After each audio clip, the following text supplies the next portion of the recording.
இந்த வீடியோவை உங்களுக்கு வழங்குவோர் மாலை முரசு செய்திகள் தொலைக்காட்சியின் படிப்போம் ஜெயிப்போம் உயர்கல்வியை தேர்ந்தெடுப்பதில் உள்ள சந்தேகங்களை தீர்க்கும் நிகழ்ச்சி தினமும் மாலை 5 மணிக்கு. வணக்கம். மாலை முரசு செய்திகள் தொலைக்காட்சியில் 50 முக்கிய செய்திகளை விரைவாகவும் துல்லியமாகவும் அரை மணியில் பார்க்கலாம். டெல்லி சென்றுள்ள முதலமைச்சர் மு க ஸ்டாலின் காங்கிரஸ் மூத்த தலைவர் சோனியா காந்தியை சந்தித்து பேசினார். நடப்பாண்டின் நீதி ஆயோக் கூட்டம் பிரதமர் நரேந்திர மோடி தலைமையில் நாளை நடைபெறவுள்ளது. முந்தைய ஆண்டுகளில் இக்கூட்டத்தை புறக்கணித்த முதலமைச்சர் மு க ஸ்டாலின் இந்த ஆண்டு இதில் கலந்து கொள்ள டெல்லி சென்றுள்ளார். தமிழகத்திற்கு தேவையான நிதி குறித்து முறையிடப் போவதாக ஏற்கனவே அவர் விளக்கம் அளித்திருந்தார். இந்நிலையில் டெல்லியில் சோனியா காந்தியின் இல்லத்திற்கு சென்ற முதலமைச்சர் சோனியா மற்றும் ராகுல் காந்தியை சந்தித்து பேசினார்.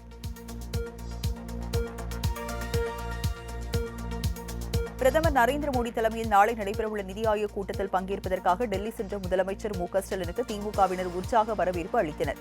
விமான நிலையத்திற்கு சென்ற முதலமைச்சருக்கு தமிழக எம்பிக்கள் டி ஆர் பாலு, திருச்சி சிவா உள்ளிட்டோர் சால்வை அணிவித்தும் பூங்கொத்து கொடுத்தும் வரவேற்பு அளித்தனர். இதனைத் தொடர்ந்து டெல்லி தமிழ்நாடு இல்ல வளாகத்தில் புதிதாக கட்டப்பட்டு வரும் கட்டுமான பணிகளை முதலமைச்சர் பார்வையிட்டார். இதனைத் தொடர்ந்து நாளை நடைபெறவுள்ள நிதி ஆயோக் கூட்டத்தில் பங்கேற்க உள்ள முதலமைச்சர் கூட்டத்தின் இடையே பிரதமர் மோடியை நேரில் சந்தித்து பேச நேரம் கேட்டுள்ளதாக தகவல் வெளியாகியுள்ளது. தன்மானமுள்ள திராணி உள்ள முதலமைச்சர் மு க ஸ்டாலின் 3 ஆண்டுகள் ஏன் நிதி ஆயோக் கூட்டத்தை புறக்கணித்தார் என முன்னாள் அமைச்சர் ஆர் பி உதயகுமார் கேள்வி எழுப்பியுள்ளார். பல்வேறு பாலியல் குற்ற சம்பவங்களை கண்டித்து தஞ்சையில் அதிமுக சார்பில் ஆர்ப்பாட்டம் நடைபெற்றது. அப்போது செய்தியாளர்களை சந்தித்த அவர், திமுக ஆட்சியில் யார் அந்த சார், யார் அந்த தம்பி, யார் அந்த குற்றவாளி என மக்கள் கேள்விகளை எழுப்பி வருகின்றனர். இந்த நிலையில் 3 ஆண்டு நிதி ஆயோக் கூட்டத்தை புறக்கணித்துவிட்டு இப்போது அந்த சார்களை காப்பாற்ற டெல்லி செல்கிறாரோ என ஐயம் ஏற்படுவதாக கூறினார்.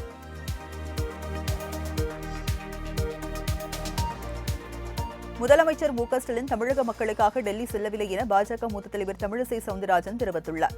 அவர் விடுத்துள்ள அறிக்கையில், தமிழ்நாட்டில் பல நிதி பிரச்சினைகளுக்கு காரணம் ஜனநாயகமாக ஏற்படுத்தப்பட்ட ஒரு நிதி பகிர்வு அமைப்பிற்கு முதலமைச்சர் செல்லாதுதான் என்பதை தமிழக மக்கள் உணர வேண்டும் என்று கூறியுள்ளார். தங்களின் அரசியல் லாபத்திற்காக இதற்கு முன்னால் இந்த கூட்டத்திற்கு செல்லாததனால் தமிழக நலன் புறக்கணிக்கப்பட்டிருக்கிறது என்று குற்றம் சாட்டியுள்ள தமிழிசை, திமுக அரசு ஆட்சிக்குள் கட்சியை புகுத்தி தமிழக மக்களுக்கு துரோகம் இழைத்திருப்பதாகவும் விமர்சித்துள்ளார்.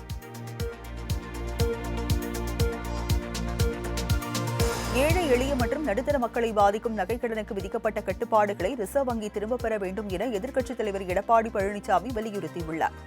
இது தொடர்பாக அவர் வெளியிட்டுள்ள அறிக்கையில், ஏழை எளிய மக்கள் அவசர தேவைக்கு தங்கள் நகைகளை அடமானம் வைத்து நிலைமையை சமாளித்து வருகின்றனர். இந்த நிலையில் இந்திய ரிசர்வ் வங்கி பல்வேறு கட்டுப்பாடுகள் விதித்துள்ளது. இதனால் நடுத்தர மக்கள் மற்றும் விவசாயிகள் அதிக பாதிப்புகளை சந்திக்க நேரிடும். ஆகவே இந்த கட்டுப்பாடுகளை திரும்பப் பெற வேண்டும் என எடப்பாடி பழனிசாமி வலியுறுத்தியுள்ளார்.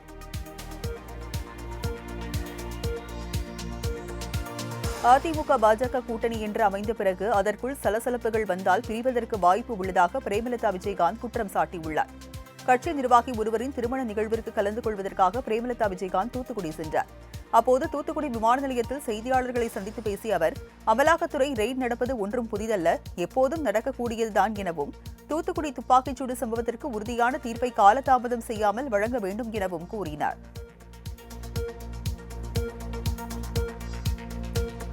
பொது சின்னம் கேட்டு வரும் ஜூன் முதல் வாரத்தில் விண்ணப்பிக்க தவிக தலைமை திட்டமிட்டுள்ளதாக தகவல் வெளியாகியுள்ளது. பதிவு செய்த கட்சிகளுக்கும் சுயேட்சை வேட்பாளர்களுக்கும் தேர்தலின் போது தேர்தல் ஆணையம் பொது சின்னம் வழங்குவது வழக்கம். அந்த வகையில் தவிக பதிவு செய்யப்பட்ட கட்சியாக உள்ள நிலையில் ஜூன் முதல் வாரத்தில் பொது சின்னம் கேட்டு விண்ணப்பிக்க தேர்தல் ஆணையம் அறிவுறுத்தியுள்ளது. அதன் பேரில் அக்கட்சி தீவிர ஆலோசனையில் ஈடுபட்டுள்ளதாகவும், மக்கள் எளிதாக நினைவில் கொள்ளும் வகையிலும் சின்னத்தை பெறுவதில் தவிக தலைவர் விஜய் உறுதியாக இருப்பதாக கூறப்படுகிறது. இடி ரெய்ட் வந்தால் முதல்வர் மு க ஸ்டாலின் ஓடி சென்று மோடியை சந்திப்பதை வாடிக்கையாக வைத்திருப்பதாக நாம் தமிழர் கட்சியின் ஒருங்கிணைப்பாளர் சீமான் கருத்து தெரிவித்துள்ளார். பெரும்பிடுகு முத்திரையர் 1350வது சதய விழா திருச்சி ஒத்தக்கடையில் கொண்டாடப்பட்டது. முத்தரையர் உருவ சிலைக்கு மாலை அணிவித்த பின் சீமான் செய்தியாளர்களை சந்தித்தார். அப்போது அவர், நாட்டையே நிர்வாகம் செய்வது சட்டமன்றம் மற்றும் நாடாளுமன்றமா அல்லது நீதிமன்றமா என கேள்வி எழுப்பினார். எல்லா முடிவுகளையும் நீதிமன்றமே எடுக்கும் என்றால் சட்டமன்றம் நாடாளுமன்றத்தை கலைத்துவிடலாமே என்றும் கூறினார். ஊழியர்கள் யாரும் வேலை செய்யாதால் கூட்டுறவு நிறுவனங்கள் மூடப்படுவதாக புதுச்சேரி மாநில முதல்வர் ரங்கசாமி வேதனை தெரிவித்துள்ளார். குருமாம்பேட்டை பாண்டலை நிறுவனம் ஐஸ்கிரீம் உற்பத்தி கூட அடிக்கல் நாட்டு விழாவில் பங்கேற்று பேசிய அவர், கூட்டுறவு நிறுவனங்கள் நஷ்டத்தில் இயங்குகின்றன என்றால் அங்கு ஊழியர்கள் வேலை செய்யவில்லை என்றுதான் அர்த்தம் என்றார். நன்கு வளர்ந்து வந்த பாண்லே நிறுவனத்தில் தற்போது பாதி பேர்தான் வேலை செய்கிறார்கள், மீதி பேர் எங்கே என்றே தெரியவில்லை என கூறியவர், ஊதியம் உயர்வு, பணி நிரந்தரம் போன்றவற்றை உணர்ந்து ஊழியர்கள் பணியாற்ற வேண்டும் என்றும் கேட்டுக் கொண்டார்.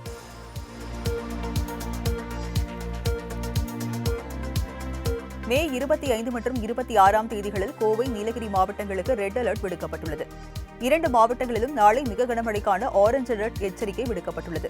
ரெட் மற்றும் ஆரஞ்ச் அலர்ட் விடுக்கப்பட்டதன் எதிரொலியாக கோவை, நீலகிரி மாவட்டங்களுக்கு 3 மாநில பேரிடர் மீட்புப் படையினர் விரைந்தனர். மேலும் கண்காணிப்பு அலுவலர்களான மூத்த IAS அதிகாரிகள் 2 மாவட்டங்களுக்கும் செல்ல உத்தரவிடப்பட்டுள்ளது. மேலும் உதகை, வால்பாறைக்கு தலா ஒரு தேசிய பேரிடர் மீட்புப் படை அனுப்பி வைக்கப்பட்டுள்ளதாக தகவல் வெளியாகியுள்ளது.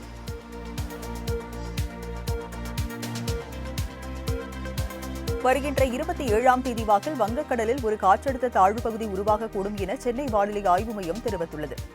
மத்திய கிழக்கு அரபிக்கடல் பகுதிகளில் உருவாக்கிய காற்றழுத்த தாழ்வு பகுதி இன்று ஆழ்ந்த காற்றழுத்த தாழ்வு பகுதியாக நிலவுவதாகவும், இது வடக்கு திசையில் நகர்ந்து காற்றழுத்த தாழ்வு மண்டலமாக அடுத்த 24 மணி நேரத்தில் வலுவடையக்கூடும் என்றும் வானிலை மையம் கணித்துள்ளது. இதன் காரணமாக 26ஆம் தேதி வரை தமிழகத்தில் ஓரிரு இடங்களிலும், புதுவை மற்றும் காரைக்கால் பகுதிகளிலும் மிதமான மழை பெய்யக்கூடும் என்றும் தெரிவிக்கப்பட்டுள்ளது. தென்மேற்கு பருவமழை தொடங்க உள்ள நிலையில் தமிழ்நாட்டின் பல்வேறு மாவட்டங்களிலும் மழை பெய்ததால் பொதுமக்கள் மகிழ்ச்சியடைந்தனர். நீலகிரி மாவட்டம் உதகையில் பெய்த சாரல் மழையால் கடும் குளிர் நிலவியது. இதனால் சுற்றுலாப் பயணிகள் வெளியே வர முடியாத நிலை ஏற்பட்டது. கூடலூரில் சாலைகளில் மழைநீர் பெருக்கெடுத்து ஓடியது. ஈரோடு, கோபிச்செட்டிப்பாளையத்தில் பெய்த மிதமான மழையால் வெப்பம் குறைந்து குளுமை நிலவியது. இதேபோல் அம்மாவட்டத்தில் அம்மாப்பேட்டை, அந்தியூர், குருவரெட்டியூர் பகுதிகளிலும் மழை பெய்தது.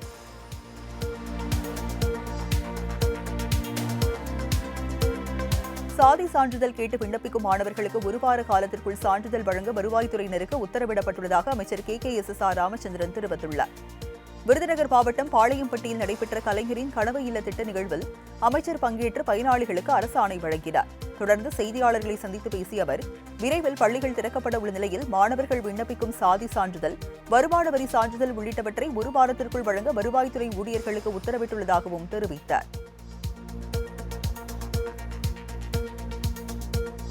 முத்தரையர் சமுதாய மக்களுக்கு தொடர்ந்து மரியாதை அளித்து வருவது அதிமுக மட்டும்தான் என முன்னாள் அமைச்சர் நத்தம் விஸ்வநாதன் தெரிவித்துள்ளார். பெரும்பிடுகு முத்தரையர் 1350வது பிறந்தநாளை முன்னிட்டு திருச்சி ஒத்தக்கடையில் உள்ள அவரது உருவ சிலைக்கு அதிமுக சார்பில் மாநகர் மாவட்ட செயலாளர்கள் மாலை அணிவித்து மரியாதை செலுத்தினர். பின்னர் செய்தியாளர்களை சந்தித்து பேசிய அதிமுக முன்னாள் அமைச்சர் நத்தம் விஸ்வநாதன், அதிமுக ஆட்சிக்கு வரும்போது முத்தரையர் சமுதாயத்திற்கு பெருமையை தேடிக் கொடுத்து வருவதாக தெரிவித்தார். பேரரசர் பெரும்பிடுகு முத்தரையருக்கு அவரது புகழை பறைசாற்றும் இடத்தில் மணிமண்டபம் அமைக்கப்படும் என மத்திய இணையமைச்சர் எல் முருகன் தெரிவித்துள்ளார். பேரரசர் பெரும்பிடுகு முத்தரையரின் 1350வது பிறந்தநாள் விழாவை முன்னிட்டு திருச்சியில் உள்ள அவரது சிலைக்கு பாஜக சார்பில் மாலை அணிவித்து மரியாதை செலுத்தப்பட்டது. மத்திய இணையமைச்சர் எல் முருகன், மகாராஷ்டிரா மாநில கவர்னர் CP ராதாகிருஷ்ணன், மாநில பாஜக தலைவர் நயினார் நாகேந்திரன், TTV தினகரன் ஆகியோர் மாலை அணிவித்து மரியாதை செலுத்தினர். நீதிமன்ற அவமதிப்பு வழக்கில் CMDA முன்னாள் உறுப்பினர் செயலர் அன்சல் மிஸ்ராவுக்கு 1 மாத சிறை தண்டனை விதித்து சென்னை உயர்நீதிமன்றம் உத்தரவிட்டுள்ளது. அடுக்குமாடி குடியிருப்பு கட்ட தனியாரிடம் வாங்கிய இடத்தில் பணி நிறைவேற்றப்படாததால் அந்த இடத்தை திருப்பிக் கேட்டு அவர்கள் வழக்கு தொடுத்தனர். இந்த உத்தரவில் நிறைவேற்றாததால் சென்னை பெருநகர வளர்ச்சிக் குழும அப்போதைய உறுப்பினர் செயலர் அன்சல் மிஸ்ராவுக்கு எதிராக நீதிமன்ற அவமதிப்பு வழக்கு தொடுக்கப்பட்டது. இதனை விசாரித்த நீதிபதி வேல்முருகன் அவருக்கு 1 மாத கால சிறை தண்டனை வழங்கி உத்தரவிட்டார். போலி ஆவணங்களை பயன்படுத்தி நிலத்தை அபகரித்ததாக அமைச்சர் மா சுப்பிரமணியன் மீது தொடரப்பட்ட வழக்கு வேறு நீதிபதி அமர்வு விசாரணைக்கு மாற்றப்பட்டுள்ளது. சென்னை கிண்டியில் உள்ள தொழிலாளர் காலனியில் SK கண்ணன் என்பவருக்கு ஒதுக்கீடு செய்த நிலத்தை அபகரித்ததாக தொடரப்பட்ட வழக்கில் அமைச்சர் மா சுப்பிரமணியன் அவரது மனைவி மீது மே 23ஆம் தேதி குற்றச்சாட்டு பதியப்படும் என அறிவிக்கப்பட்டது. இந்த வழக்கு சிறப்பு நீதிமன்றத்தின் வேறு நீதிபதிக்கு மாற்றப்பட்ட நிலையில் நீதிபதி வேங்கடவரதன் முன் விசாரணைக்கு வந்தது. அப்போது அமைச்சர் மா சுப்பிரமணியன் அமெரிக்கா சென்றிருப்பதால் விசாரணையை ஜூன் 17ஆம் தேதிக்கு ஒத்திவைத்து நீதிபதி உத்தரவிட்டார். சென்னை பல்லாவரம் அருகே மாமூல் கேட்டு தாக்கிய திமுக வட்ட செயலாளர் மீது நடவடிக்கை எடுக்க கோரி மணல் குவாரி உரிமையாளர் புகார் தெரிவித்துள்ளார். பம்மல் பகுதியைச் சேர்ந்த பீட்டர் கஸ்பர் என்பவர் திருநீர்மலையில் எம்சான் மணல் குவாரி நடத்தி வருகிறார். இவரிடம் திமுக வட்ட செயலாளர் அனீஷ் மற்றும் அவரது சகோதரர் ஸ்ரீதர் மாமூல் கேட்டு மிரட்டியதுடன் அலுவலகத்தில் இருந்த ஊழியரை சரமாரியாக தாக்கியதாக கூறப்படுகிறது. இதுகுறித்து புகார் அளித்தும் நடவடிக்கை எடுக்கவில்லை என பீட்டர் கஸ்பரின் மனைவி வேதனையுடன் தெரிவித்துள்ளார்.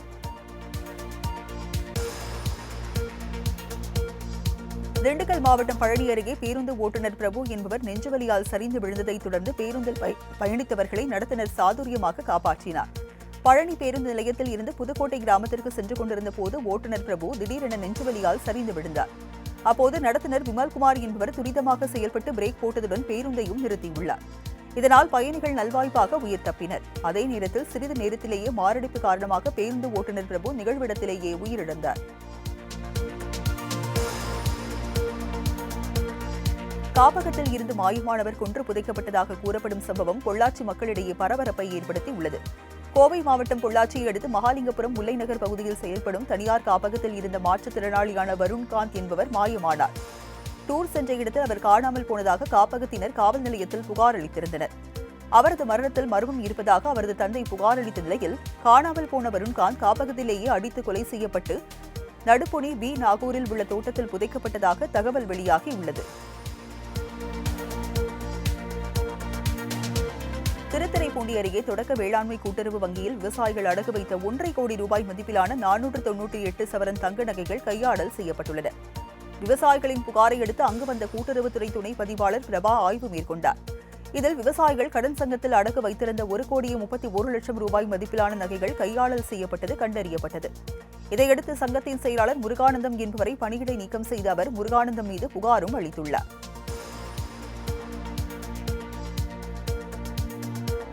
சிதம்பரத்தில் சலூன் கடைக்காரர் வெட்டி கொலை செய்யப்பட்ட சம்பவத்தில் திடுக்கிடும் தகவல்கள் வெளியாகியிருக்கிறது. காளிதாசின் சலூன் கடையில் வேலை பார்த்த வேல்மணியும் காளிதாசின் அண்ணன் மகளும் காதலித்து வந்துள்ளனர்.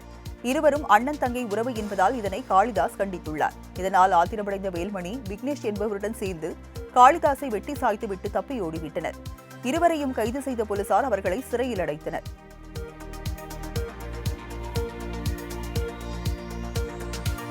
கோடை விடுமுறை விட்டால் என உங்கள் குழந்தைகளை பள்ளிக்கு அனுப்ப மறுப்பது ஏன் என நெல்லை மாவட்ட கலெக்டர் பேசிய ஆடியோ இணையத்தில் வைரலாகி வருகிறது. அரசு உத்தரவை மீறி நாங்குநேரியில் உள்ள தனியார் பள்ளியில் 10 மற்றும் 12ஆம் வகுப்புகளுக்கான சிறப்பு வகுப்பு நடைபெற்றுள்ளது.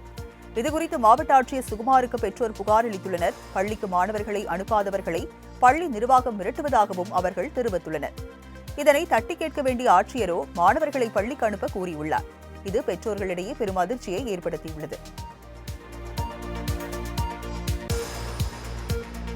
மேட்டுப்பாளையம் அருகே குடிநீர் திட்ட குழாயில் உடைப்பு ஏற்பட்டு 50 அடி உயரத்திற்கு தண்ணீர் பீச்சி அடித்ததில் சாலை முழுவதும் வெள்ளக்காடாக மாறியது. கோவை மாவட்டம் மேட்டுப்பாளையத்தில் உள்ள பவானி ஆற்றில் இருந்து ராட்சத குழாய்கள் மூலம் திருப்பூருக்கு குடிநீர் கொண்டு செல்லப்படுகிறது. இந்த நிலையில் மேட்டுப்பாளையம் அன்னூர் சாலையில் உள்ள நடூர் பகுதியில் ராட்சத குழாயில் உடைப்பு ஏற்பட்டு 50 அடி உயரத்திற்கு தண்ணீர் பீச்சி அடித்து பல லட்சம் லிட்டர் தண்ணீர் வீணாகி சாலையில் ஓடியது. இதனால் தார் சாலை பெயர்ந்து வெள்ளக்காடாக மாறியதால் போக்குவரத்து பாதிக்கப்பட்டது.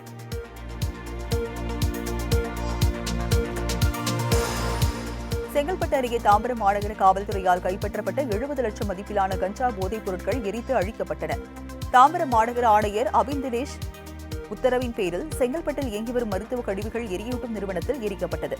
இதில் கடந்த ஆண்டு கூடுவாஞ்சேரி, தாம்பரம், பள்ளிக்கரணை, கண்ணகி நகர் ஆகிய காவல் நிலையங்களில் குற்றவாளிகளிடமிருந்து கைப்பற்றப்பட்ட 700 கிலோ கஞ்சா எரித்து அழிக்கப்பட்டது. இதன் மதிப்பு சுமார் 70 லட்சம் என போலீசார் தெரிவித்துள்ளனர். ரஷ்யாவுக்கு பயணம் மேற்கொண்ட திமுக எம்பி கனிமொழி தலைமையிலான குழுவினர் சிந்தூர் தாக்குதல் குறித்து ரஷ்ய அதிகாரிகளுடன் நேரில் சந்தித்து கலந்துரையாடினர். சிந்தூர் தாக்குதல் குறித்து உலக நாடுகளுக்கு விளக்களிக்கும் விதமாக அனைத்து கட்சிகளும் அடங்கிய 7 குழுக்களை மத்திய அரசு அமைத்தது. அந்த வகையில் ரஷ்யாவுக்கு பயணம் மேற்கொண்ட திமுக எம்பி கனிமொழி தலைமையிலான குழுவினர் ரஷ்ய வெளியுறவுத்துறை அமைச்சர் செர்கோ லாவ்ரோவ் உள்ளிட்டோரை சந்தித்து பேசினர். இந்த சந்திப்பின் போது ஆபரேஷன் சிந்தூர், பாகிஸ்தான் நாட்டின் பயங்கரவாதம் உள்ளிட்டவை குறித்து இந்திய எம்பிக்கள் விளக்கமளித்தனர்.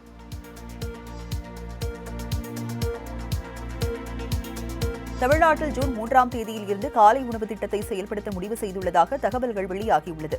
தமிழ்நாட்டில் பள்ளி குழந்தைகளுக்காக காலை உணவு திட்டம் 2022ஆம் ஆண்டு செப்டம்பர் 15ஆம் தேதி தொடங்கப்பட்டது. இந்நிலையில் பட்ஜெட்டில் அறிவித்தபடி நகரங்களில் உள்ள அரசு உதவி பெறும் பள்ளிகளில் இந்த திட்டத்தை செயல்படுத்த முடிவு செய்துள்ளனர். மேலும் மறைந்த முன்னாள் முதலமைச்சர் கருணாநிதியின் பிறந்த நாளான ஜூன் 3ஆம் தேதியில் இருந்து காலை உணவு திட்டத்தை செயல்படுத்த முடிவு செய்துள்ளதாக தகவல் வெளியாகியுள்ளது.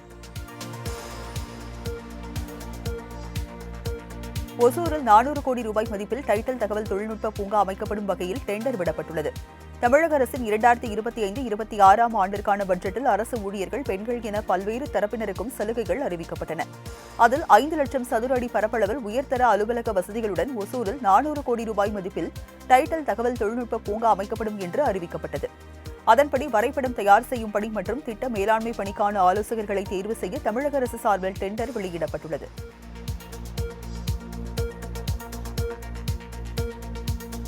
துணைவேந்தர்கள் நியமன அதிகார வழக்கு மே 26 விசாரணைக்கு வருகிறது. துணைவேந்தர்கள் நியமன அதிகாரம் தொடர்பான வழக்கை உச்சநீதிமன்றத்திற்கு மாற்றக் கோரும் மனு மீது மே 26ஆம் தேதி விசாரணைக்கு வருகிறது. இந்த நிலையில் மனுவை உச்சநீதிமன்ற நீதிபதிகள் சூரியகாந்த், தீபன்கர் தத்தா அமர்வு விசாரிக்கிறது. விசாரணையின் போது உயர்நீதிமன்ற உத்தரவுக்கு தடை விதிக்க வேண்டும் என தமிழ்நாடு அரசு கோரிக்கை வைக்க வாய்ப்புள்ளதாக தகவல் வெளியாகியுள்ளது. நீலகிரி மாவட்டத்தில் 283 நிலச்சரிவு அபாய பகுதிகள் உள்ளதாக ஆட்சியர் லட்சுமி பவ்யா தண்ணீரு தெரிவித்துள்ளார். செய்தியாளர்களை சந்தித்து பேசிய அவர், நீலகிரி மாவட்டத்தில் வடகிழக்கு பருவமழையை எதிர்கொள்ள அனைத்து நடவடிக்கைகளும் மேற்கொள்ளப்பட்டு உள்ளதாக தெரிவித்தார். நீலகிரி மாவட்டத்தில் நிலச்சரிவு அபாயம் உள்ள 283 பகுதிகளில் இரவு முழுவதும் அலுவலர்கள் கண்காணிப்பு பணியில் ஈடுபட்டு வருவதாகவும், இதற்காக 45 குழுக்கள் அமைக்கப்பட்டுள்ளதாகவும் அவர் தெரிவித்தார். 1077 என்ற எண்ணில் தொடர்பு கொண்டு பேரிடர்களை பொதுமக்கள் தெரிவிக்கலாம் என்றும் அவர் கூறினார்.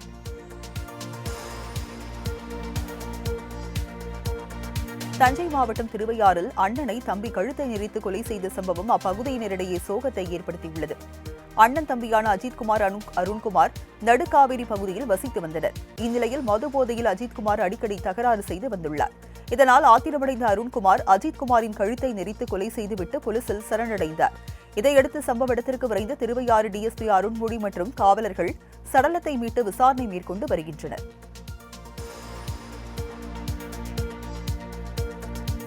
தூத்துக்குடி புதிய பேருந்து நிலையத்தில் கத்தி, அரிவாள் உள்ளிட்ட ஆயுதங்களுடன் பிரபல ரவுடியை போலீசார் துப்பாக்கி முனையில் கைது செய்தனர். தூத்துக்குடியில் குற்ற செயல்களை தடுக்கும் வகையில் சரித்திர பதிவேடு குற்றவாளிகளை கண்காணிக்க உத்தரவிட்டுள்ள நிலையில், தூத்துக்குடி புதிய பேருந்து நிலையத்தில் அரிவாள், கத்தி உள்ளிட்ட பயங்கர ஆயுதங்களுடன் சுற்றித் திரிந்த ரவுடி அந்தோணி மைக்கேலை போலீசார் துப்பாக்கி முனையில் சுற்றி வளைத்து கைது செய்தனர். அவரிடமிருந்து ஆயுதங்களை பறிமுதல் செய்த போலீசார் முக்கிய நபர் யாரையும் கொலை செய்ய திட்டமா என விசாரித்து வருகின்றனர்.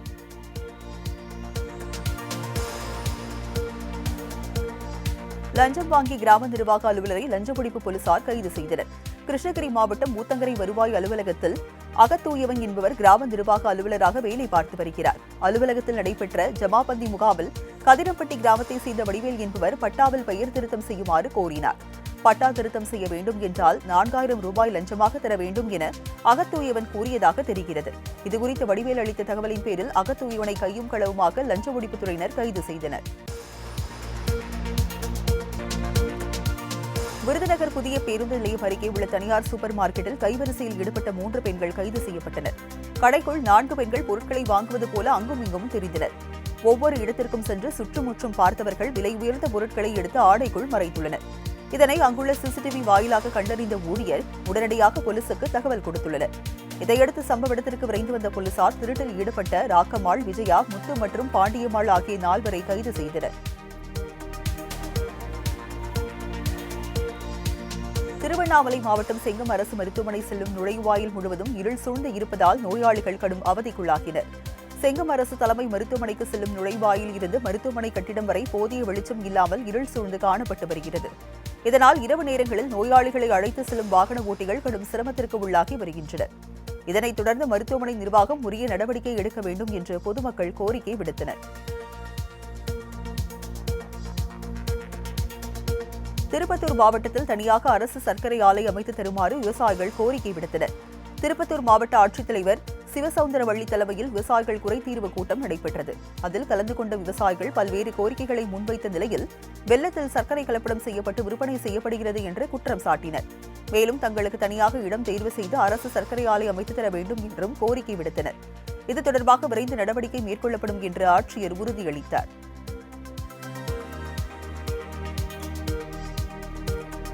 தென்காசியில் அக்னி வெயில் சுட்டெரித்த நிலையில் திடீரென குழு காற்றுடன் கனமழை பெய்தது. தென்காசி, செங்கோட்டை, குற்றாலம், ஐந்தருவி உள்ளிட்ட பல்வேறு பகுதிகளில் கனமழை பெய்தது. சுமார் அரை மணி நேரம் பெய்த கனமழையால் சாலைகளில் மழைநீர் பெருக்கெடுத்து ஓடியதுடன் வெப்பம் தணிந்து குளிர்ச்சியான சூழல் ஏற்பட்டது. மேலும் நீர்பிடிப்பு பகுதிகளுக்கு நீர்வரத்து தொடங்கியதால் அப்பகுதி மக்கள் மற்றும் விவசாயிகள் மகிழ்ச்சியடைந்துள்ளனர். சேலம் மாவட்டம் ஏற்காட்டில் 48வது கோடை விழா மற்றும் மலர் கண்காட்சியை அமைச்சர் MRK பன்னீர்செல்வம், ராஜேந்திரன், ராஜகண்ணப்பன் ஆகியோர் திறந்து வைத்து பார்வையிட்டனர். மலர் கண்காட்சியில் 1,50,000 வண்ண மலர்களை கொண்டு சேலத்தின் அடையாளமாக திகழும் மேட்டூர் அணை வடிவமைக்கப்பட்டுள்ளது. மேலும் யானை, மான் போன்ற வனவிலங்குகளின் உருவங்கள் வடிவமைக்கப்பட்டுள்ளது. மேலும் குழந்தைகளை கவரும் வகையில் கார்ட்டூன் உருவங்கள் மற்றும் செல்ஃபி கார்னர்களும் இடம்பெற்றுள்ளன.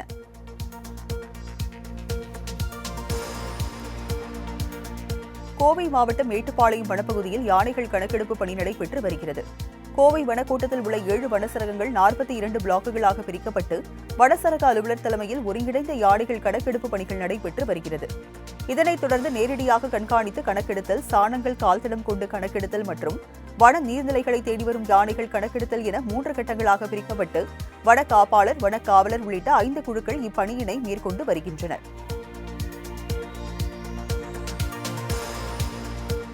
தூத்துக்குடி NTPL அனல் மின் நிலையத்தில் 17 நாட்களுக்கு பிறகு 1000 மெகாவாட் மின் உற்பத்தி தொடங்கியது. ஊதிய உயர்வு உள்ளிட்ட கோரிக்கைகளை வலியுறுத்தி ஒப்பந்த தொழிலாளர்கள் கடந்த 29 நாட்களாக வேலைநிறுத்த போராட்டத்தில் ஈடுபட்டு வந்தனர். இதன் காரணமாக மின் உற்பத்தி பாதிக்கப்பட்டிருந்தது. இந்நிலையில் போராட்டத்தை ஒப்பந்த தொழிலாளர்கள் வாபஸ் பெற்றதன் காரணமாக 1000 மெகாவாட் மின் உற்பத்தி மீண்டும் தொடங்கியுள்ளது.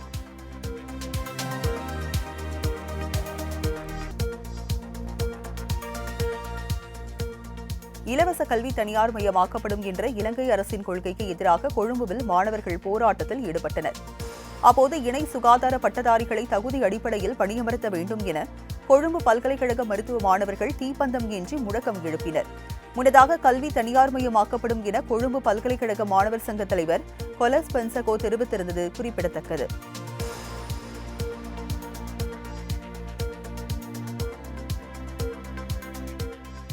சர்வதேச டெஸ்ட் கிரிக்கெட்டில் இருந்து ஓய்வு பெறப் போவதாக இலங்கை வீரர் ஏஞ்சலோ மேத்யூஸ் அறிவித்துள்ளார். ஜூன் 17ஆம் தேதி தொடங்கும் வங்கதேசத்திற்கு எதிரான முதல் டெஸ்ட் போட்டியுடன் ஏஞ்சலோ மேத்யூஸ் ஓய்வு பெறுகிறார். இலங்கை அணி நிர்வாகம் விரும்பும் பட்சத்தில் ஒருநாள் மற்றும் T20 போட்டிகளில் தொடர்ந்து விளையாட தயார் எனவும் அவர் விளக்கமளித்துள்ளார். 118 டெஸ்ட் போட்டிகளில் விளையாடி 8167 ரன்கள் எடுத்துள்ளார் என்பது குறிப்பிடத்தக்கது.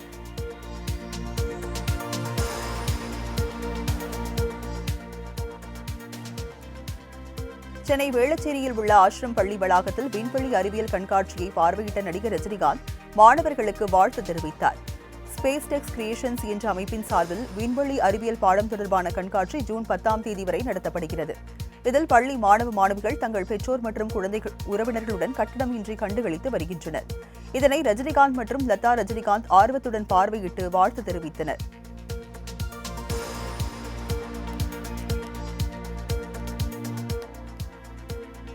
பொதுவெளியில் அவதூறு கருத்துக்களை தெரிவிப்பதை தவிர்க்க வேண்டும் என நடிகர் ரவி மோகன், ஆர்த்தி தம்பதிக்கு சென்னை உயர்நீதிமன்றம் உத்தரவிட்டுள்ளது.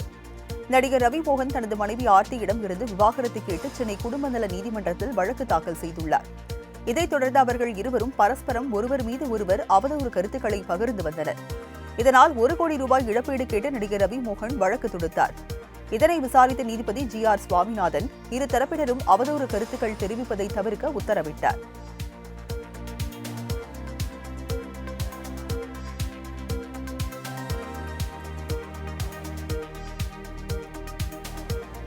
குரோம்பேட்டை வெற்றி திரையரங்கில் விஜய் சேதுபதி நடித்த ஏஸ் திரைப்படம் முதல் காட்சி திரையிடப்பட்டது.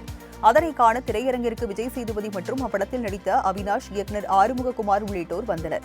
அவர்களை ரசிகர்கள் பட்டாசு வெடித்து மேளதாளம் இசைக்க வரவேற்றனர். திரையரங்கிற்கு வந்த விஜய் சேதுபதி ரசிகர்களிடையே சிக்கிக் கொண்டார். படம் பார்த்துவிட்டு வெளியே வந்த ரசிகர்கள் படம் நன்றாக இருப்பதாகவும், யோகி பாபு விஜய் சேதுபதி காம்போ நன்றாக வந்திருப்பதாகவும் கருத்து தெரிவித்தனர்.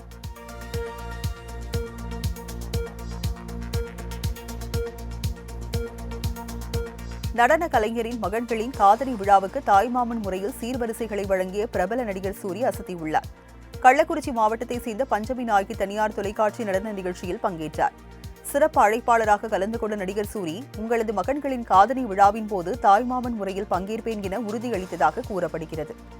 இந்நிலையில் பஞ்சமி நாயகி மணிகண்டன் தம்பதியினரின் 3 மகன்களின் காதணி விழாவில் பங்கேற்று தாய்மாமன் முறையில் சீர்வரிசைகளை வழங்கிய நடிகர் சூரி அசத்தியுள்ளார்.